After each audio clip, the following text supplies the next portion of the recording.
name is Kyle B. Thompson. I am the programming director for the Fort Myers Beach International Film Festival. I am so excited to welcome you guys back to another round of virtual interviews with some pretty awesome filmmakers.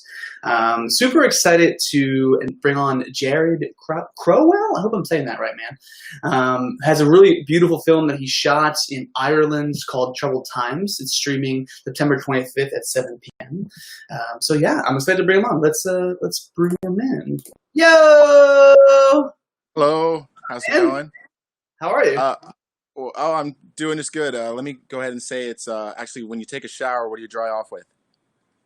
A towel? Oh, did I spell your name wrong? Did I say your name wrong? Yeah, it's okay. I just say it like this. People. How do you wait? We've talked before. So how do you pronounce it? Crowell, like towel. Crowell.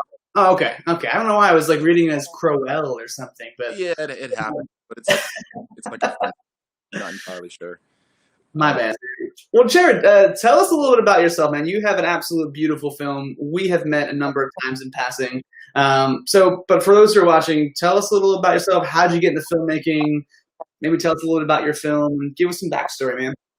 Sure thing. My name's Jared. I'm actually from Southern Virginia. I came to New York City after, I don't know, right after I didn't go to college. I wanted to go, but I have a twin brother, and my parents couldn't afford for both of us to go to college. And wow, you guys just traded off classes, like one go, and then. Well, he's an actor, and he's like a working. Oh, okay. So we actually just did our first short together as well. But yeah. So basically, long story short. Oh no, Jared, we lost you. Well, this is awkward. Hi, everybody. Jared just went away there for a minute. Hopefully he pops back on.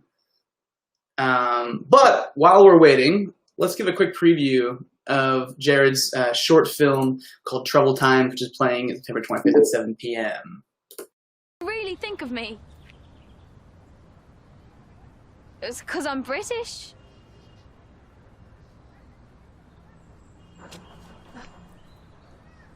It's because of this. I'm so much more than that.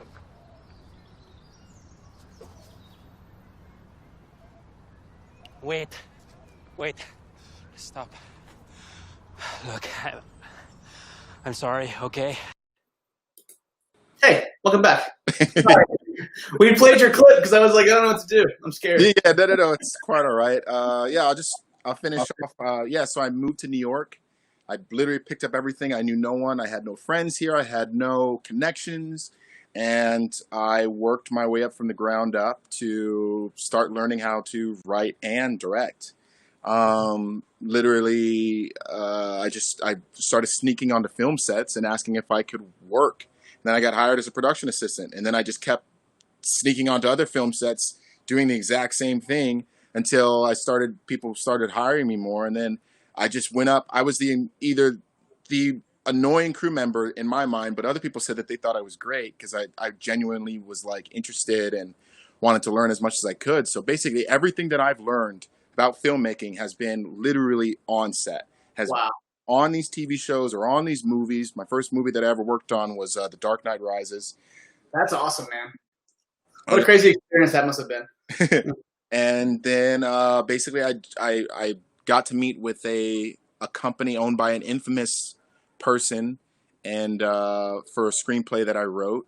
Sadly he was the start of the whole Me Too movement, but he'll go unnamed for now. But yeah, I met with his senior vice president of his company, and one of the best advice I ever got was I hadn't directed anything. I was just writing, and he said, you know what, if you really want to be a director, no one's going to pay you to direct when you have nothing that you've directed. So if you really want to get there and direct. So then I started going out and making short films. Wow. And then now we've come to, I've made around 7 short films. And then this Troubled Times is the biggest one that I've ever done or attempted. It was a passion project for about 2.5 years. Yeah. That's incredible, man. The story is such a beautiful story. The cinematography is unbelievable. And I think it's great that you right? I mean, independent film in general is really hard to do, but you took the opportunity to go to a whole other country in Ireland to film this, which is incredible. I know we just played a quick preview of your film. Tell us a little bit about what the film's about, and Well, kind of what inspired you to make that story. You said it was a passion project. yeah, I've become a bit of a traveler when I have the time and the money to do it.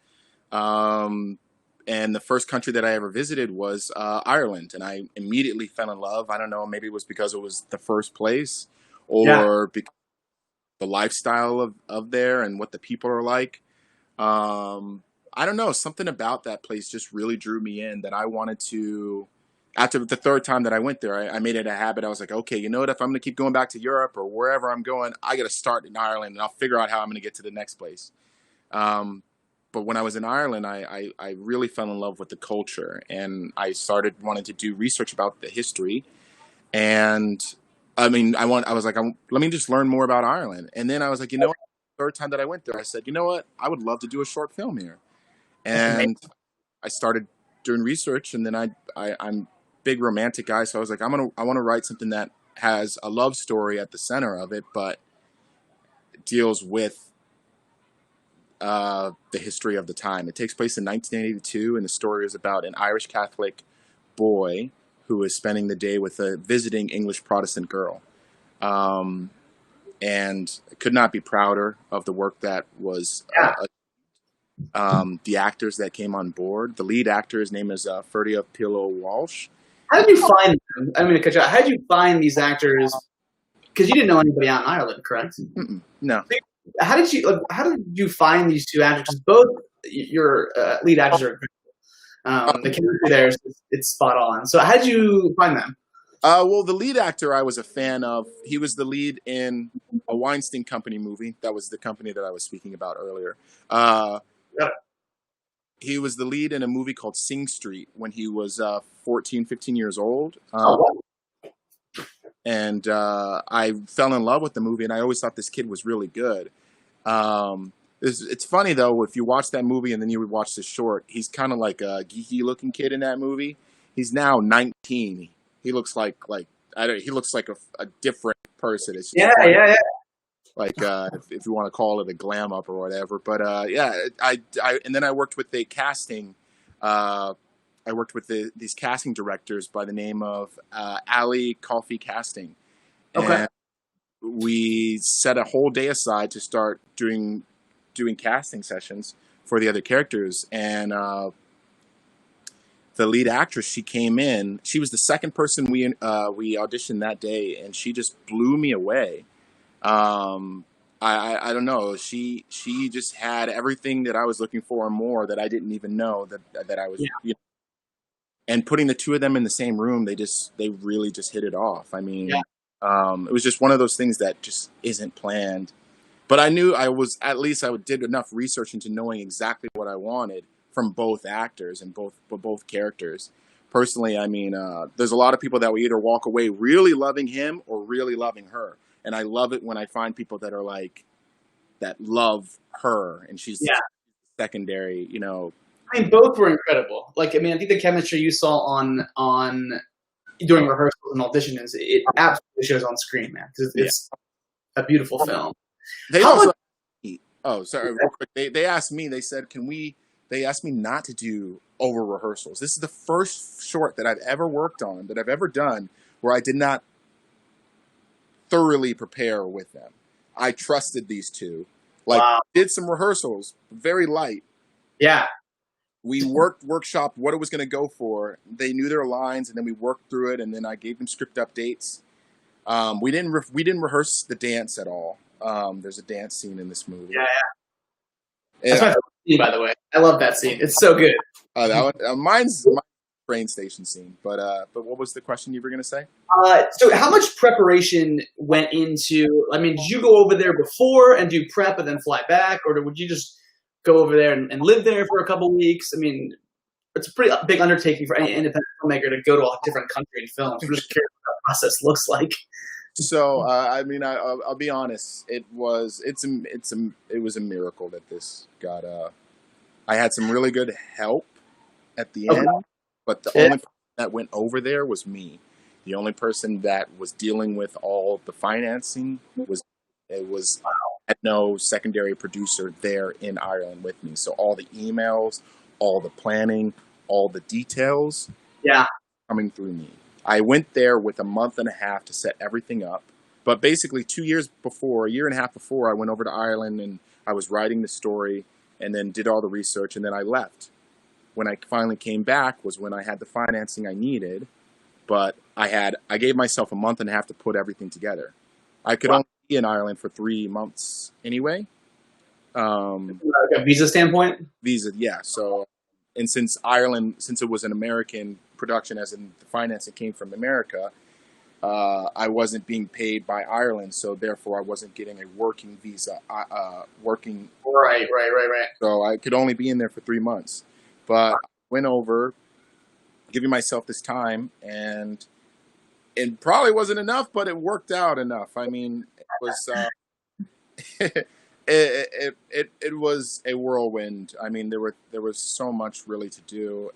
Just having a level head, to be completely honest, and having the experience I have of working in New York and putting together the projects that I have over here definitely helped. But it was a nightmare because I had American dollars, and then I would have to transition into euros, and then we also traveled up to the north of Ireland. Oh wow! And that's a totally different currency because they use the pound. Yeah. So I'm doing this short where I'm dealing with all these aspects, and then also dealing with 3 different currencies and keeping up with this budget. So it was a mind. Listen, my hat goes to any filmmaker who can make a film here in the U.S., especially as an independent.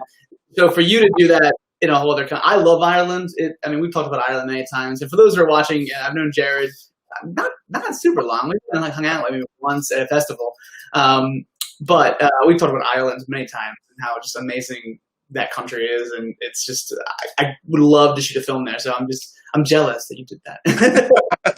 I mean, the other thing that a lot of people don't know, if you're independent or wherever it is that you're trying to go in the film industry, if that's your goal, Ireland and England has so many talented people, so many talented crew members and actors. I think personally, Ireland and England have better actors than over here. I'm just saying that. Not that we don't have great actors. I know there's great actors here. It's kind of like. It's good thing I'm not interviewing any actors later on. I don't know. Every person that came in to do these auditions, I was just blown away by. I was just like, wow. I can't believe the amount of talent that is there. You can even just peruse down some Irish films, and it's a small country. It's so much smaller than here in America, and the amount of talented people that are there, whether it's in acting or in singing music, there are so many talent. You could go out in a night in Ireland and you could pick 50 different spots that are doing live music, and I guarantee you will not find one person that is playing that is bad. That's true. When my wife and I were in Dublin, every place we went to had great music, and it was just amazing. So yeah, you're right. The amount of that it's absolutely amazing. So it's cool that you actually pulled this film off. So I have a couple more questions for you before we wrap up. So you've been a filmmaker for some time. You've done, I think you said 7 short films earlier, right? Well, yes, I did 7, and then I did 2. Well, the reason it's 7 is the Irish one, and then I have 2 others that I did right around the same time as that one. Oh wow, that's awesome, man. Did 2 short films the same week, and then left for Ireland to go film. Wow. Oh man. So if you could give one piece of advice to your younger filmmaker self, what would it be? To my younger? Your younger filmmaker self, what would it be? Oh, right now? Yeah. Keep your head up, probably. I mean, I've always had my head on my shoulders, I would say, about what it was that I wanted to do. I've met a lot of people that are in this business and they're not sure of how to get there or how to figure it out, and they give up. Personally, luckily I did not give up. There was definitely so many hardships along the way, but probably for me, just to keep my head up and to stay strong. Not that I didn't, but just I don't know if there's anything else that I would tell myself, because the road that I went down, I needed to get down in order to get where I'm at now. The, Okay. that I would say, the thing that I would say to others that are struggling is to have a good team behind you. And if that team is going to be you, then be well versed in what it is that you are trying to accomplish, so that everybody that you're bringing on board knows what it is that you are trying to do.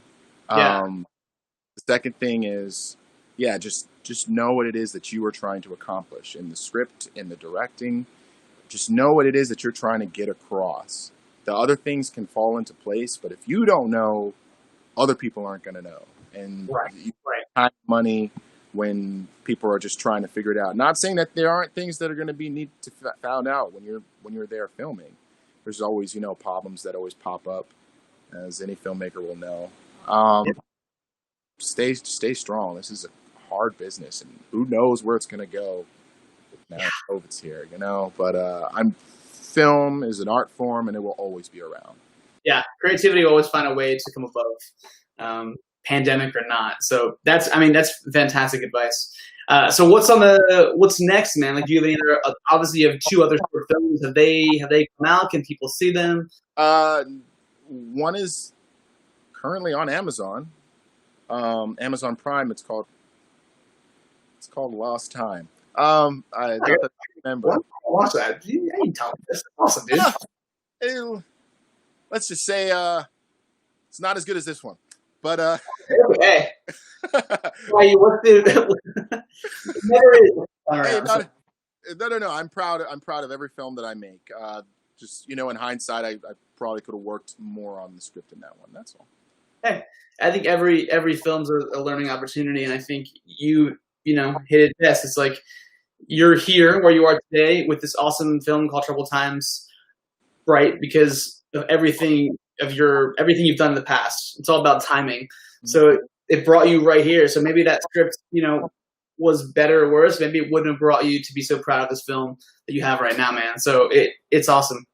I agree, because I did that one before, and I feel that was good practice before getting into this. This was by far the biggest short film that I've ever attempted. And funny enough, if I had done with this film we did in five days, 2 more weeks, and I could have made a feature. Wow. So, and that's the hopeful goal going up to that's what I've been working on now, just trying to get ready for when it is time for me to be able to do the feature. Once things get back into it, and I start really hitting this one out there. It's all about trying to be strong for that feature, and this was extremely great practice for that. Yeah. Well, man, dude, first off, I'm super bummed we couldn't be having this conversation on the beach in Florida. But obviously, right, this pandemic has changed a lot. But I really appreciate you carving the time out, man, chatting. It's always good to catch up with you and see what you're up to. And it's always an insight conversation, man. So thank you. Yeah, thanks for having me on. I really appreciate it. Jared, do you have a website people can find you at? Website, Instagram? Where can people watching follow you? I have an Instagram. It's not necessarily professional, but that's all right. I have an Instagram. It's Batlink. It's either Batlink or Batlink1. But yeah, that's my Instagram. Actually, I'm going to look it up right now. Yeah, it's just Batlink. BATL. All right, perfect. But yes, I am a filmmaker. However, I don't have necessarily professional Instagram. But if you want to keep in touch with the things that I am doing, because I do post them on there, as well as some other things that are more personal in my life. But yeah. Well, that's the thing too. I think the really good thing about a film festival is to bring filmmakers closer together. That's one of my biggest goals is to bring everybody and be able to network and connect. I know people that I've met at film festivals that I still talk to today, including you, and we met at a film festival. So having that network piece, I think, is really important. It's hard to do right now because of COVID, but we're gonna make the best of it. So please follow him, man. Follow Jared and anyone who's watching. Stay in touch, stay in connect. I think that's really important. That's how you build bridges. Actually, there is one. Speaking of the whole connection thing, one thing I will say: one of the actors in the film, he plays the main antagonist. Anyone that watches this will know exactly who it is. Main antagonist, main bad guy in the film. I met him at a film festival. I saw him in a film, and I thought he was great. He played a very sweet person. Then I just became friends with him. And then I was like, I think this guy is a really good actor. And then I was like, would you like to try and do something that's a little bit different than what you are normally doing? And he was game for it. And he's a bad guy in this. Oh, not a bad guy. He's a tough guy. Let's put it that way. Yeah. Well, Jared, thank you so much for your time, man. I appreciate it. Everybody watching, Trouble Time plays September 25th at 7 p.m. Thanks, man. Appreciate it, dude. All right, guys. Great, fantastic interview. Thank you, Jared, for coming on. We have a couple more lined up for this evening, so please stick around. You can follow me on Instagram, Kyle B. Thompson, or Fort Myers Beach Film Fest. We have a whole bunch of fun stuff coming up. Obviously, the festival coming up at the end of September. So please stick around. But for now,